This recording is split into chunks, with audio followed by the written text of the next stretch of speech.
A'udzubillahi minasyaitonirrajim. Bismillahirrahmanirrahim. Assalamualaikum warahmatullahi wabarakatuh. Waalaikumsalam warahmatullahi wabarakatuh. Bismillahirrahmanirrahim. Ila hadirat sayyidina Ahmad wa sayyidina Muhammad wa sayyidina Antam khalifatullah wa jami'u azwat ulama arifin muqarrabin wa jami'u syekhina bi barakatul hujayah. Al-Fatihah. A'udzubillahi minasyaitonirrajim. Bismillahirrahmanirrahim. Alhamdulillahirabbil alamin arrahmanir rahim maliki yaumiddin iyyaka na'budu wa iyyaka nasta'in ihdinas siratal mustaqim siratal ladzina an'amta 'alaihim. Bismillahirrahmanirrahim. Alhamdulillahirabbil alamin. Allahumma shalli ala sayyidina Muhammad wa ala jami'i ummati sayyidina Muhammad. La haula wala quwata illa billahil aliyyil azim. Alhamdulillah, pada malam hari ini kita diberi kesempatan Allah untuk melanjutkan kajian kita tentang tafsir Hijaiyah Alif Adam Khalifatullah, perjalanan jiwa menuju manusia sempurna. Kitab yang dikarang oleh Syekh Ahmad Syafii Hidayatullah, Kediri, Indonesia. Semoga kitab ini memberi berkah kepahaman kepada kita semua betapa pentingnya hidup manusia ini agar sinergi dengan perjalanan huruf hijaiyah yang berisi tentang perjalanan bagaimana seorang Bani Adam untuk bisa menjadi insan kamil, menjadi tugasnya untuk menjadi seorang Khalifatullah fil ardi. Pada bab ini kita melanjutkan kajian kita tentang huruf ghain. Huruf ain dan ghain adalah huruf yang bentuknya sama. Hanya dibedakan adanya titik di pada huruf ghain. Lantas jika kita membedakan di antara kedua huruf ini, yaitu dibedakan oleh adanya titik. Lantas apa makna titik di atas huruf ghain? Titik ini menunjukkan tentang makom sir atau makom sirullah. Kalau kita memahami makom huruf ain dan ghain adalah makom-makom yang menunjukkan perjalanan insan telah menggapai ilmu kemakrifatan atau keadaan ma'rifatullah, mengenal Allah. Maka ketika kita memahami huruf ain, itu adalah kedudukan seorang insan yang telah menggapai ma'rifatullah bidzahirullah. Lantas bagaimana dengan huruf ghain? Yaitu ma'rifatullah yang berkaitan dengan sifat batinullah yang bersifat gaib, yang sering disebut yang namanya sirullah. Sehingga titik itu menunjukkan bagaimana seorang insan bisa menggapai makrifat billah bisifat ghaibullah, bisifat batinullah, bisifat sirullah.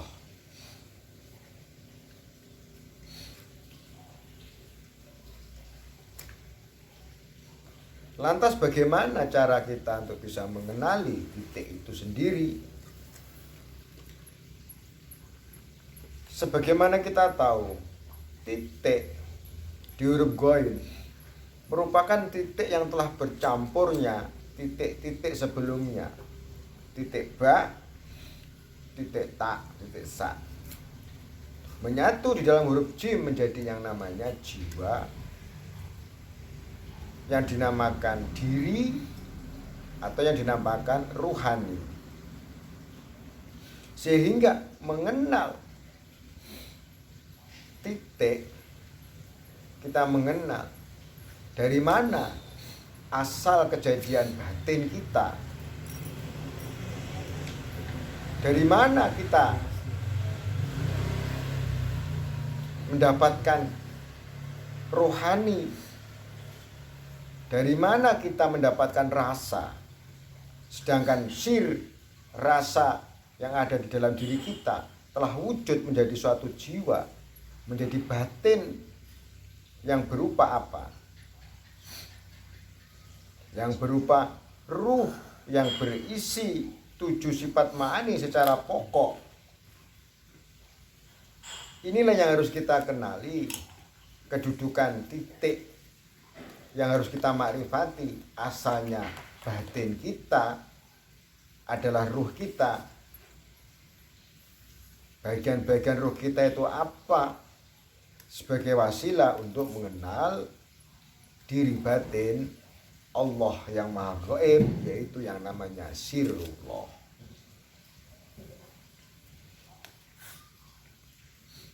Sehingga kita memahami titik di huruf ghain, kita harus sudah bisa memahami sifat batin kita terdiri dari 1 akal, 2 nafsu, 3 qalbu.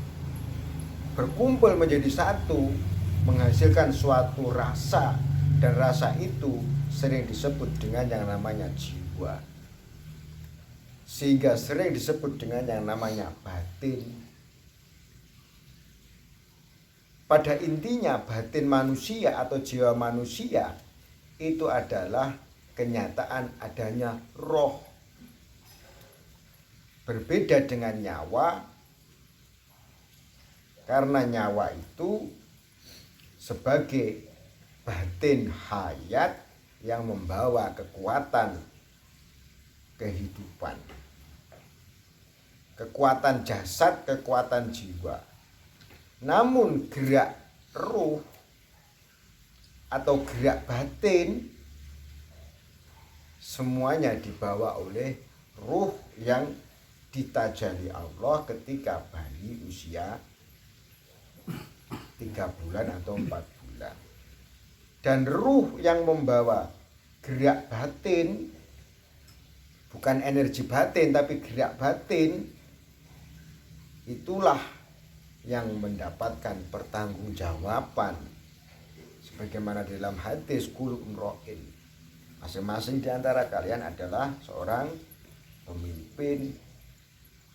Inilah ruh ini memimpin batin manusia menjadi jiwa, lalu menjadi perilaku, menjadi amal perbuatan zahir.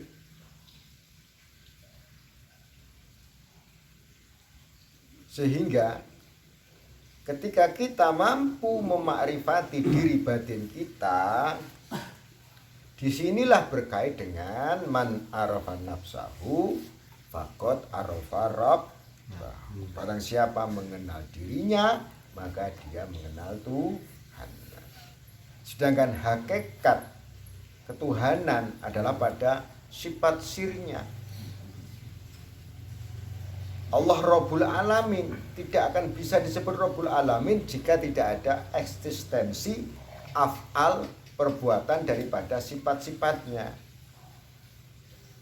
Maka mengenal sifat diri kita yang selaras dengan sifatullah, dengan melihat pada 7 sifat ma'ani awal, hayat, hidup, alim, mengetahui, iradat, berkehendak, kudrat berkuasa, sami mendengar, basir melihat, kalam berbicara. Itulah menjadi pintu penghubung tali wasilah kita kepada Allah yang maha batin. Inilah yang disebut dengan makrifat gaib. Sehingga imbas daripada kita mengetahui sifat kita yang sangat gaib di dalam diri kita, dalam wujud sifat-sifat perilaku, maka kita akan bisa mencapai yang namanya al-haqqul yakin kepada sesuatu yang bersifat gaib, atau bisa dikatakan Itu yang namanya ghaibul yakin. Yakin kepada perkara yang gaib. Sehingga huruf ghaib adalah keadaan insan yang sudah mengenal, merasa dan mencapai ma'rifat dalam kesempurnaan zat sifat asma afngal Allah yang maha gaib. Simbol titik adalah ma'rifat zat sifat asma af'al Allah dalam rasa jiwa insan, termasuk rasa hakul yakin kepada yang maha gaib dan maha qadim, yang awal dan akhir dan yang batin. Sedangkan yang dohir dikenali melalui ma'rifat ainul yakin dengan menyaksikan segala yang terwujud di alam semesta ini sifat dohirullah la maujuda illallah. Dan yang harus kita bedakan antara wujud dan zat itu berbeda. Wujud menunjukkan sifat dohirullah, zat menunjukkan sifat batin Allah. Sebagaimana jasad manusia berwujud darah, daging, kulit, pakaian, itulah wujud. Namun yang namanya zat atau inti zat di dalam diri manusia, yaitu sifat batinnya, yaitu jiwanya, atau yang dikatakan kolbu, ruh, nafsu, akal. Sedangkan jasad merupakan tampilan perbuatan batin, yaitu tampilan adalah wujud kenyataan keadaan batin.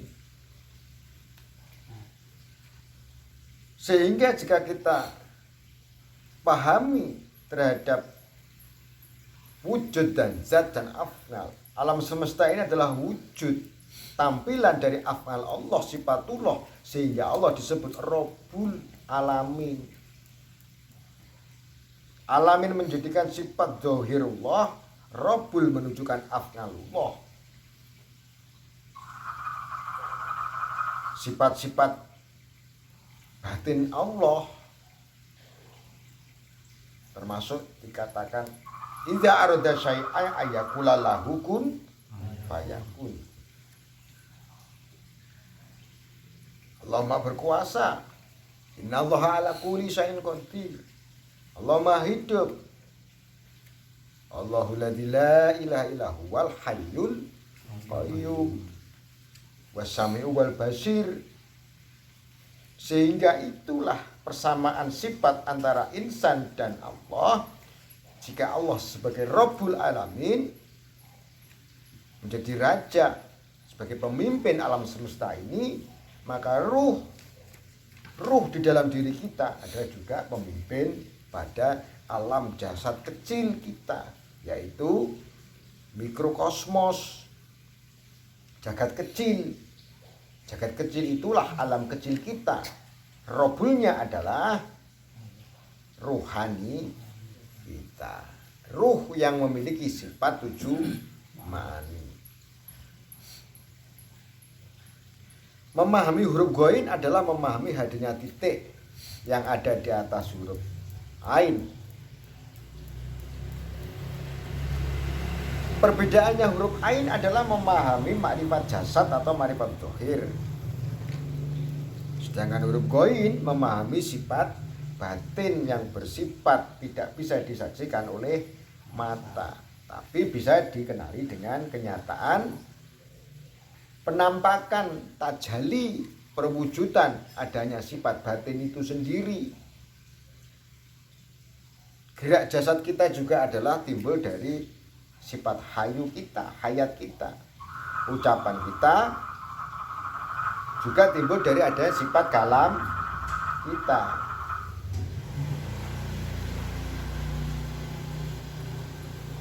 Kehendak kita merupakan wujud dari sifat irodat kita. Kemampuan kita berbuat merupakan simbol kenyataan sifat kodrat kita. Kepandaian kita berpikir, menalar, menghafal, wujud dari sifat alim kita yang ada di dalam otak. Sehingga jika sifat batin itu 7, maka wujudnya hayat, berwujud napas dan jantung. ilmu sebagai zat batinnya berwujud yang namanya akal. Irodat sebagai zat batinnya berwujud yang namanya keinginan, kehendak.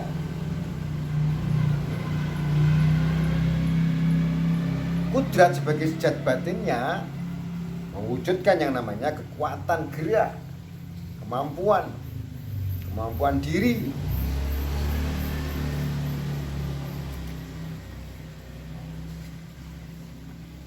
Sami'an sebagai sifat batinnya menunjukkan wujud berupa telinga.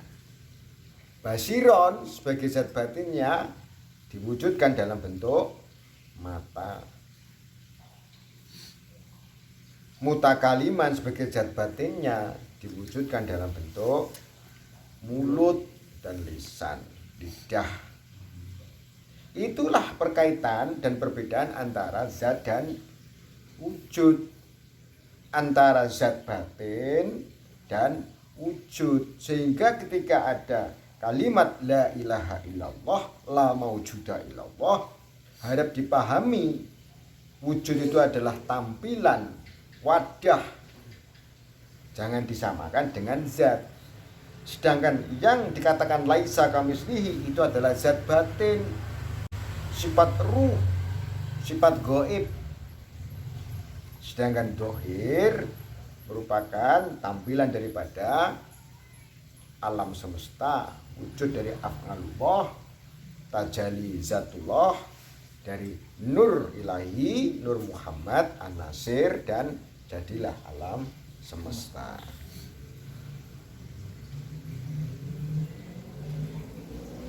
Maka ketika kita memahami ilmu ma'rifat ghaibullah, ini menjadi pintu cara kita untuk bisa menggapai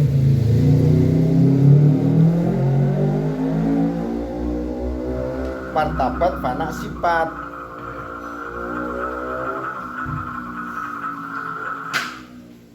Martabat fana sifat ini bisa ditempuh dengan cara meleburkan atau mengembalikan yang namanya sifat-sifatullah. Inilah pintunya, inilah gerbang wasilahnya.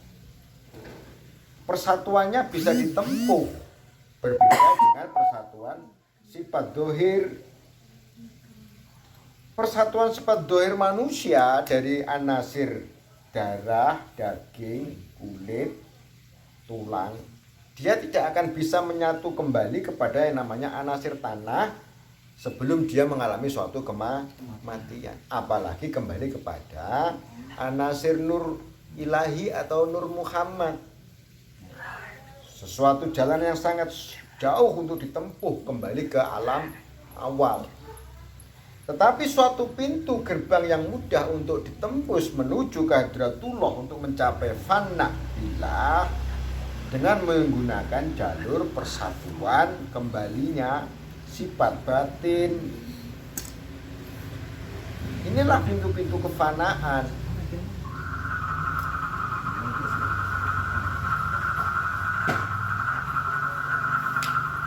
Namun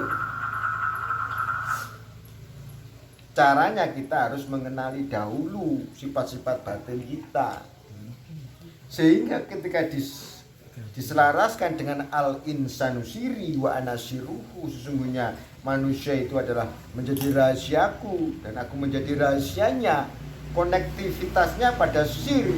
Dan sekarang yang perlu dicari di mana letaknya sir itu. Di mana sir itu berada? Sir itu berada di dalam batin, dibuka dengan awalan memahami 7 sifat ma'ani. Ini yang jalan ditempuh.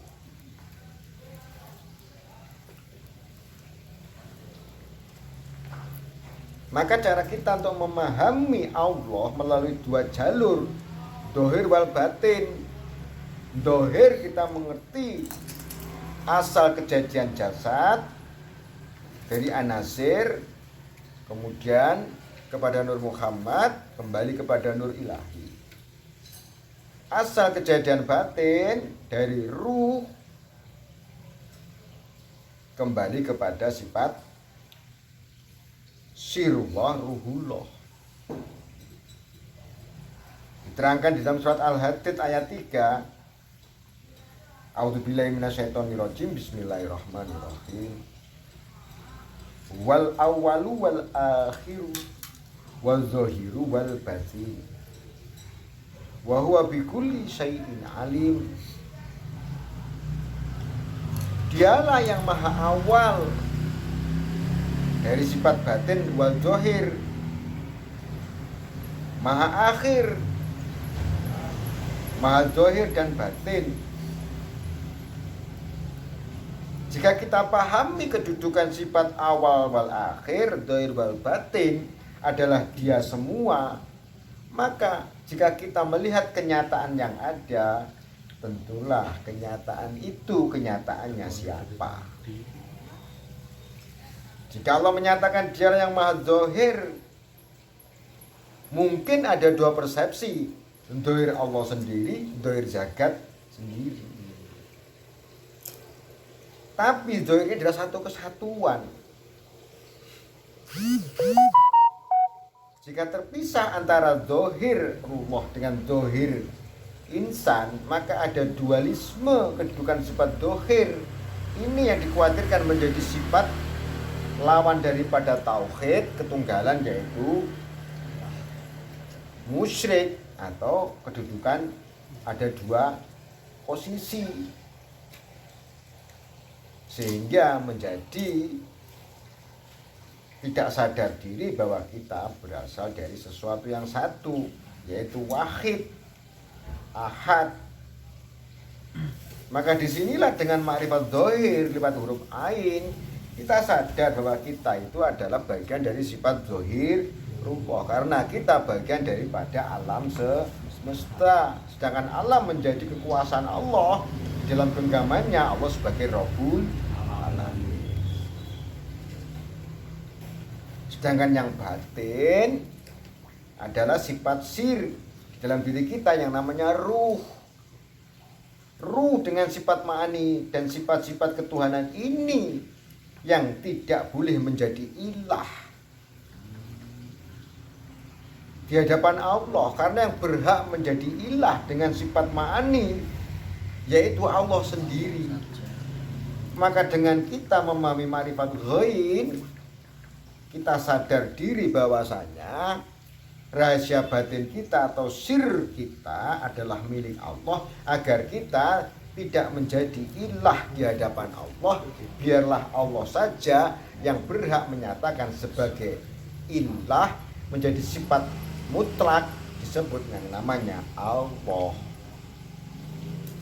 Karena yang memiliki sifat ilah adalah Allah. Inilah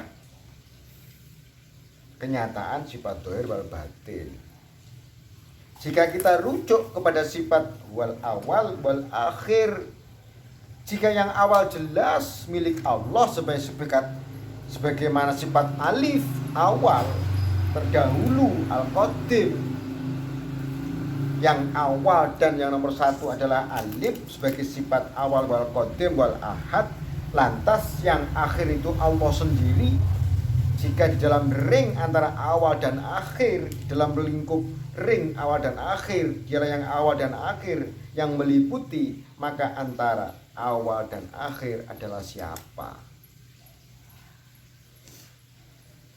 Ini yang dikatakan demi masa, sehingga antara awal dan akhir adalah bagian yang disebut dengan masa perjalanan dia sendiri untuk menunjukkan eksistensinya, sifat-sifatnya.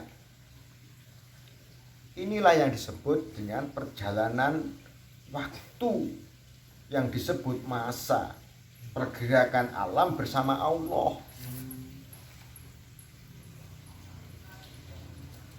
Walaupun Allah tidak diliputi ruang dan waktu, tetapi pada masa demi masa, itulah perjalanan perubahan wujud dari martabat ke martabat. Makanya awal dan akhir adalah keadaan di dalamnya ada masa. Makanya Allah berfirman, wal asri, demi masa, bukan demi waktu. Karena masa meliputi segala sesuatu yang Allah ciptakan. Langit, bumi, Nur Muhammad, semuanya masuk dalam masa. Kalau waktu masuk dalam jam, berkait dengan perjalanan perputaran bumi dan matahari.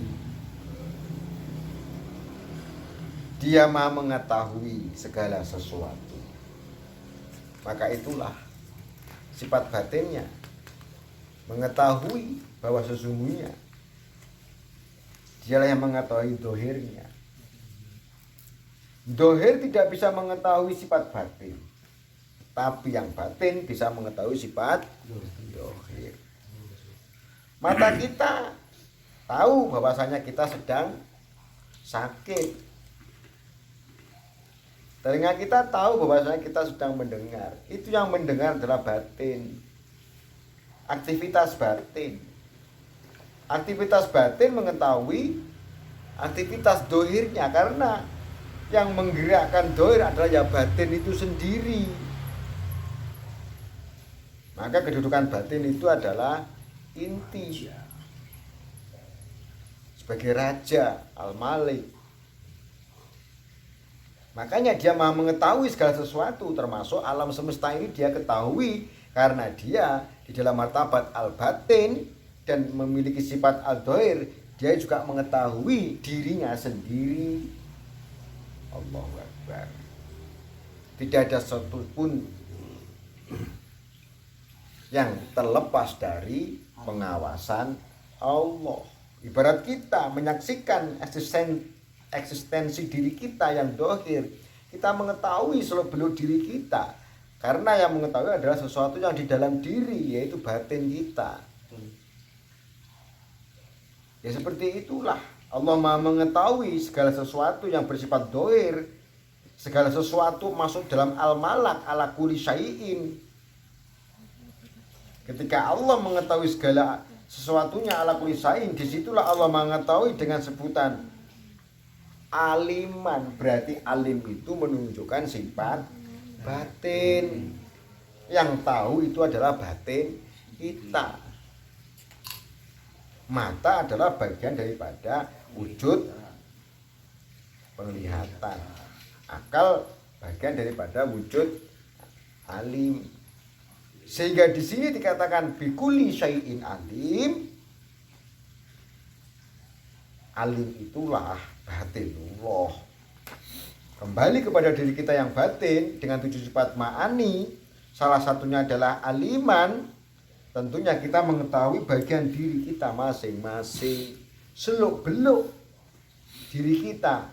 Yang tahu ya diri kita, karena di dalam diri kita ada sifat alim wal basir. Itulah batinullah. Pada puncaknya memahami sifat ghaibullah akan mengerti hakikat diri. Tapi untuk sementara pemahaman makrifat ghaibul yakin, kita merujuk kepada sirullah, sifatullah. Memakrifati sifat ghaibnya Allah, sifat batinnya Allah, merujuk dengan mengenal diri. Bagaimana kita bisa mengetahui sifat alimnya Allah jika kita tidak berkaca melihat sifat alim kita? Bagaimana kita mengerti sifat iradat Allah jika kita tidak mengenal sifat iradat kita? Bagaimana kita mengenal sifat kudrat Allah jika kita tidak mengenal sifat kudrat kita? Semua ada penyelarasan karena sesifat, ada suatu persamaan. Inilah maksud daripada ayat man arafa nafsahu faqad arafa rabbah. Orang siapa mengenal dirinya, dia akan mengenal Rob. Yang harus kita pahami, Rob ini adalah eksistensi batin. Bukan asma Allah, tapi eksistensi batin. Mengenal batin berarti mengenal Rob. Itu makna daripada man arafa nafsahu. Karena di dalam diri kita, nafsahu kita, eksistensinya adalah sifat batin kita. Dengan mengenal sifat batin kita, kita mengenal Rob. Persamaannya, sifat Rob adalah sifat batin. Itulah makrifat ghaibullah, makrifat sirullah. Sehingga dengan memahami itu, kita mencapai makom hakul yakin kepada perkara yang gaib dan batin, merujuk kepada sifat batin diri. Merujuknya kepada sifat batin diri, dimudahkan jalannya untuk mengenal sifat batin Allah. Dimudahkan untuk mengenal sifat Rabbul Alamin. Alhamdulillahirabbil alamin. Semoga kajian Nurul Ghaib ini diridhoi Allah, dimudahkan bagi kita untuk mengenal Allah melalui sifat-sifat diri kita yang batin, sehingga menjadi jalan-jalan bagi kita, pintu-pintu menuju kefanaan kehadratullah. Kita termasuk golongan orang-orang yang kembali kepada Allah dengan ridhonya Allah. Amin ya rabbal alamin. Bismillahirrahmanirrahim. Alhamdulillahirabbil. Allahumma ya Allah sholli wa sallim ala sayyidina Muhammad wa ala sayyidina Muhammad. Ghain Allahumma sholli ala sayyidina Muhammad wa ibullah bi barakati huruf ghain ya Allah. Ja'alna ya Allah minal arifin muhaqqiqin.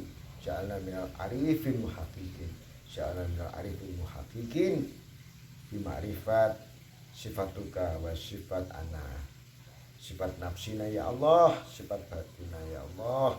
Sifat batinuka ya Allah, ya Allah, ya alimul ghaibi wa syahadah, ya Rahman, ya Rahim, bi barakati huruf ghain. Walhamdulillahirabbil alamin. Akhir kalam. Assalamualaikum warahmatullahi wabarakatuh.